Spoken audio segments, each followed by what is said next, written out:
लिए, बिकॉज अगर आपका डिसीजन प्लान्ड नहीं है तो आपके लिए अपॉर्चुनिटी कॉस्ट बहुत बड़ा भी हो सकता है. आप MBA करने के बाद आप क्या करोगे? सिचुएशंस मैनेज करोगे, रिसोर्सेज मैनेज करोगे, you will manage people, you will manage finances. आप ये मैनेजमेंट ही सीखते हो. आर्म फोर्सेस के SSB इंटरव्यूज में बेस्ट चीज जो मुझे लगती है that So you tried your hand at the armed forces, तो वो एक्सपीरियंस कैसा है? oh lovely, you won't believe I am still connected with 5 of them. मेरा first SSB was when I was in third year 2014. AFCAT का SSB था and मैं AFSB Varanasi में था. काफ़ी एक अच्छा एक्सपीरियंस रहा बिकॉज उस टाइम पे फ़ोन्स की लग्जरी नहीं थी. एंड आर्म्ड फोर्सेस के SSB इंटरव्यूज़ में बेस्ट चीज़ जो मुझे लगती है that they want you to talk to each other. वो आपको एक ऐसे एनवायरनमेंट में रख देते हैं जहाँ से आपके गैजेट्स ले लिए जाते हैं एंड आपके पास क्या है एंटरटेनमेंट के लिए एक दूसरे का साथ. तो उस टाइम पे जो रिलेशनशिप्स फॉर्म हुए, जो दोस्ती हुई, वो आज भी बरकरार है. Like it has been 10 years. I am still connected with 5 of them. मुझे पता है कि उनकी लाइफ में क्या हो रहा है. हाँ, we don't talk that much but I know कि हाँ उनकी लाइफ में क्या हो रहा है एंड कभी कभार बात हो जाती है. तो वो एक्सपीरियंस बहुत अच्छा था. एक पर्सपेक्टिव मिला कि एक ऑफिसर में क्या क्वालिटीज़ होनी चाहिए एंड क्या वो मेरे अंदर है कि नहीं. वो मुझे समझ में आया. मैंने 3 बार ट्राई किया, तीनों बार अलग अलग फोर्सेस के लिए ट्राई किया. तो मुझे समझ में आया कि ये चीज़ मेरे अंदर है कि नहीं है. आई स्टिल थिंक है दे थिंक अदरवाइज, तभी बाहर था. बट एक नज़रिया ज़रूर डेवलप हुआ. A very dear friend of mine, जब मैंने CDS का अपना अटेम्प्ट दिया था, we both had qualified CDS for navy. आज वो मेजर है नेवी में. He is working as a major. Sorry, I don't know the equivalent rank. I guess मैंने आर्मी का रैंक बता दिया. या he is a lieutenant.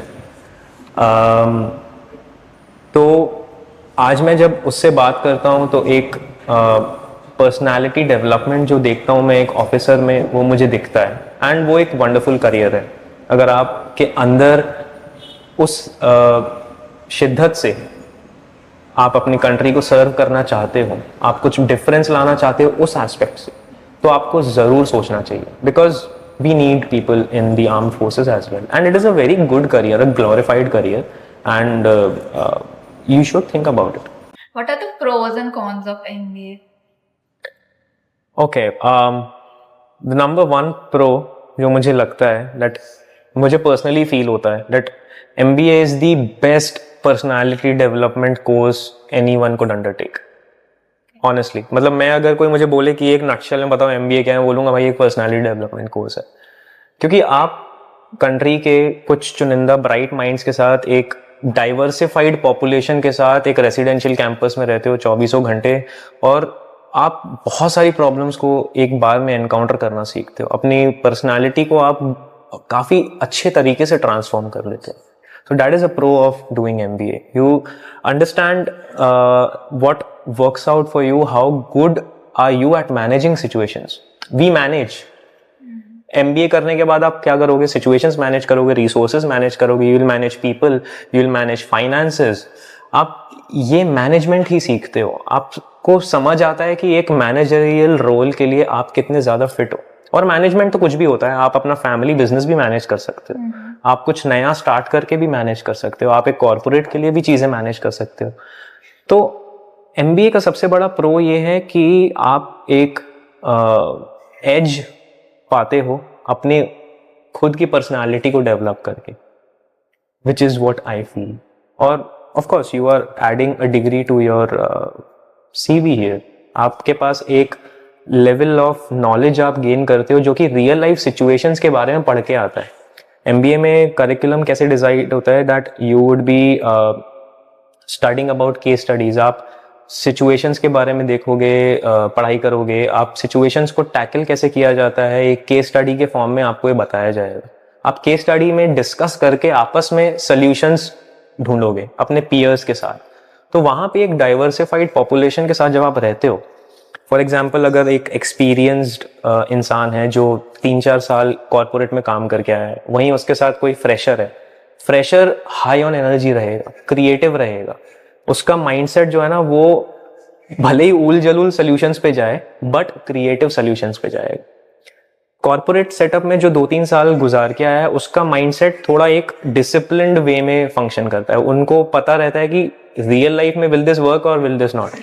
I do have a friend who was a fresher and trust me, होता ये था कि हम जब कॉन्वर्सेशंस में होते थे तो ही वाज लाइक, अरे भाई अमन ऐसा भी होता है क्या?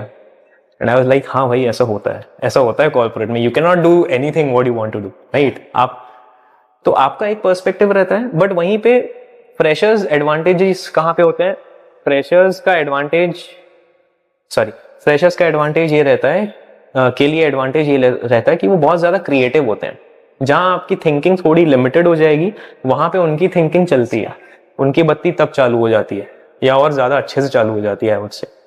तो एक वो होलिस्टिक लर्निंग जो है वो अनपैरेलल्ड है और वो आपको एमबीए में मिलती है। और आप ये देखिए ना कि इतने सारे बिजनेसेस जो चल रहे हैं आज की तारीख में इंडिया में, कोई भी आपको अपने बिजनेस की बागडोर क्यों देगा अगर आप क्वालिफाइड नहीं हो उसको मैनेज करने के लिए? तो उन्हीं को दी जाएगी ना जो मैनेज करने के लिए क्वालिफाइड हो।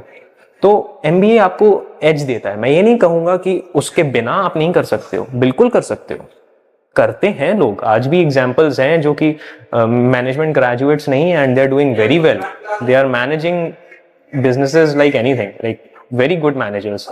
बट एमबीए एक स्टेपिंग स्टोन है, एक आपको स्प्रिंग बोर्ड है to propel you and that is one of the best pros. Cons, MBA is not a cheap affair, okay? एक टर्म होता है opportunity cost, if you know about this, okay? So अगर आपके पास, आपके हाथ में दो ऑप्शंस हैं, option A, option B, if option A is giving you some benefit and option B is also giving you some benefit, अब आप सोचो कि मेरे को ऑप्शन बी करना है and you let go of option A, you let go of that benefit of option A, तो वो बेनिफिट जो आपने जाने दिया that is opportunity cost. Time is also one of like you can call it as an opportunity cost. MBA 2 साल का होता है, आप एक 2 साल के रिगरस करिकुलम में हो जहां पे आप बाकी चीजों को साइड में रख रहे हो। तो मेरा मानना ये है कि ये सबसे बड़ा कॉन हो सकता है कुछ लोगों के लिए, बिकॉज अगर आपका डिसीजन प्लान्ड नहीं है तो आपके लिए अपॉर्चुनिटी कॉस्ट बहुत बड़ा भी हो सकता है। आप एक ऑलरेडी एक वेल सेटल्ड एनवायरनमेंट में हो और अगर आप उस बेनिफिट को जाने दे रहे हो just to do your MBA, तो मे बी वो शायद आपके लिए फ्रूटफुल ना हो। इसीलिए मैं हमेशा गाइड करता हूँ जो मेरे जूनियर्स हैं या जो मुझसे बात करते हैं, मैं उनको ये बोलता हूँ कि असेस योर सिचुएशन, आपके लिए उस मोमेंट पे क्या MBA सही ऑप्शन है। जैसे मैंने अपने आप को असेस किया, मुझे तब समझ में आया कि हाँ, like this the right option for me right now. इसके अलावा मेरे पास ऑप्शंस जो थे वो मैं शायद इंटरेस्टेड नहीं था उनमें, या मैं नहीं करना चाह रहा था वो चीज़ें। तो जब मुझे समझ में आया कि MBA is the right option for me, I went for that. But यहीं पे आज अगर दूसरे मैनेजमेंट ग्रेजुएट से आप बात करोगे तो आपको बहुत सारे ऐसे एग्जाम्पल्स मिल जाएंगे जो ये भी बोलेंगे कि शायद हम अगर उसी करियर में रहते या उसी लाइन ऑफ उसी प्रोफेशन में रहते तो maybe we could have done better और समथिंग एट पार। तो उनको ये फील होता है कि अपॉर्चुनिटी कॉस्ट ज्यादा है उनके लिए। तो बस एक यही चीज है, बिकॉज अगर आप 20-25 lakhs if you are spending for your education, एक MBA की एवरेज फीस इतनी ही होती है from one of the top institutes, तो वहां पे फिर आप रिटर्न्स भी चाहते हो। अगर आपने इतना इन्वेस्ट किया है तो you would want to return you would want return on that kind of an investment and you would want to work harder, you would want to earn that much. तो वो स्ट्रिक्टर सेंस में कौन तो नहीं है, मतलब ठीक है एक पुश ही है आपके लिए, बट कभी कभी एक कौन हो सकता है। एक ये जो कॉस्टली अफेयर है वो वाली चीज मैं बोलूंगा। ओके, सो आपने क्या स्ट्रीम्स चूज किए थे when you joined IIM? Yes, so मैंने जब IIM जाने का डिसीजन लिया तब मेरे अंदर एक पागलपन था कि भाई मैं तो जाऊंगा इन्वेस्टमेंट बैंकिंग में, I would be an investment banker. Finance था मेरे दिमाग में। Was it inspired by something or just? हाँ, the glorified lifestyle of these investment bankers. Wolf of Wall Street देख ली थी शायद. Okay, jokes apart. But ये था कि फाइनेंस में करियर बनाने का एक मेरे अंदर वो था, जुनून था कि हाँ चलो फाइनेंस में जाना है. बट फिर जब मैं एमबीए करने गया तो पल्ले ही नहीं पड़ रही थी. अकाउंटिंग फर्स्ट सेमेस्टर में आप पढ़ते हो, and being an engineer when you encounter terms like credit and debit and terms and all that, सब ऊपर से जा रहा था. फिर मैंने थोड़ा सा एक अपना क्रिएटिव साइड को, जैसे मैंने बोला, like I wanted my career to be to take that creative turn. तब मैंने थोड़ा एक्सप्लोर किया and I was astonished by the fact that I was good at marketing. I am good at marketing, I would say. तो जब मुझे ये पता चला कि हाँ मार्केटिंग मुझे अच्छा लगता है, I like this field and I would rather do something here, तब मैंने थोड़ा सा पलटी मार ली. I switched to marketing and finance को मैंने साइड किया. अब मार्केटिंग मेरा फोकस एरिया बन गया था. Of course I like analytics a lot because analytics forms the backbone of all the functions. Analytics है क्या? It is playing with data and getting insights out of data. तो analytics हर जगह apply होता है, be it marketing, be it finance, be it supply chain, human resources, हर जगह पे. तो वो बैकबोन बनाता था. तो मुझे लगा कि ये एक बहुत अच्छा अपॉर्चुनिटी है अपने आप को अपस्किल करने का और डिफरेंशिएट करने का, marketing and analytics. Then I also inclined my course work towards strategy.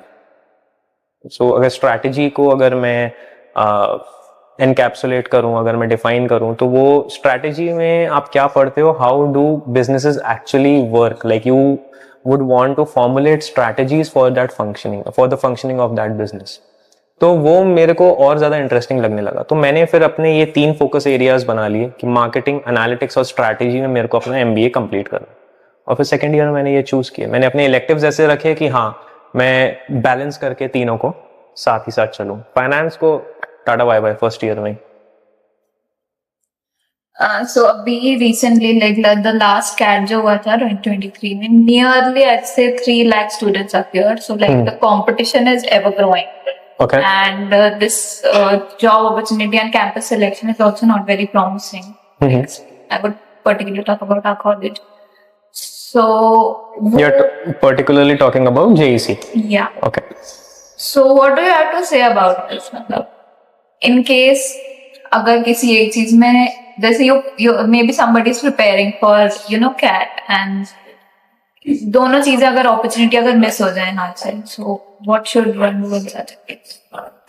I've already addressed, but like I said, if you're failing, rise up, try again. आपको अगर लग रहा है कि okay, you missed out on an opportunity in the placement season of your college of JEC, and then आपका CAT भी clear नहीं हुआ, ठीक है. Setbacks are painful, but rise up and try again. आपके माइंड में एक क्लैरिटी आ जाएगी तब तक कि आपको करना है भी कि नहीं करना है. आप कैट में फेल क्यों हुए, आप अगर उस चीज को इंट्रोस्पेक्ट करोगे तो आपको समझ आ जाएगा कि आप करना चाह भी रहे थे कि नहीं, कि आप बस पीयर प्रेशर में कर रहे थे. क्योंकि होता है पीयर प्रेशर में, लोग कॉलेज में आपके इंजीनियरिंग करते टाइम कोचिंग इंस्टीट्यूट्स ज्वाइन कर लेते हैं, फिर उनके दिमाग में रहता है यार मैंने फीस पे कर दी है, चलो कैट लिख के देख लेते हैं.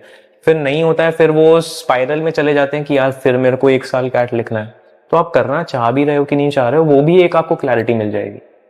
जब आप वो क्लैरिटी ऑब्टेन कर लो तब आप डिसीजन लो कि आपको क्या करना है. Would you want to strive again और you don't want to. If you want to strive again आप करो, नहीं तो take charge of your own career and आप चेंज करो, उस पाथ को चेंज करो. You can try for off campus interviews, you can upskill yourself. आप और दूसरे एग्जामिनेशंस की तैयारी कर सकते हो जो आपके लिए आपके अकॉर्डिंग ज्यादा रेलेवेंट है, उनकी तैयारी कर सकते हो. अपना ध्यान, अगर आप ये आइडेंटिफाई कर लिया है कि ये सही चीज नहीं है, आप अपने ध्यान को कहीं और डाइवर्ट कर सकते हो. तो I think this should be the approach of the students. आप कॉम्प्लेसेंट होकर के, या फिर आप अगर ये सोचो कि this is unachievable for me और मेरे लिए और कोई रास्ता ही नहीं है, तो this is not the right mindset. आपको अपने माइंडसेट को अलाइन करना पड़ेगा स्ट्राइविंग की तरफ कि if not this then maybe something else is better for me. I am meant for something good. Have confidence in yourself ना कि हाँ मैं कर सकता हूँ या कर सकती हूँ, मैं ज्यादा अच्छे के लिए बनी हूँ. तो मैं उस तरीके से अगर चीजों को अप्रोच करूंगी तो ज्यादा बेटर रहेगा कि आज ये नहीं तो कल कुछ और सही, बट चलते रहना है. You don't have to stop.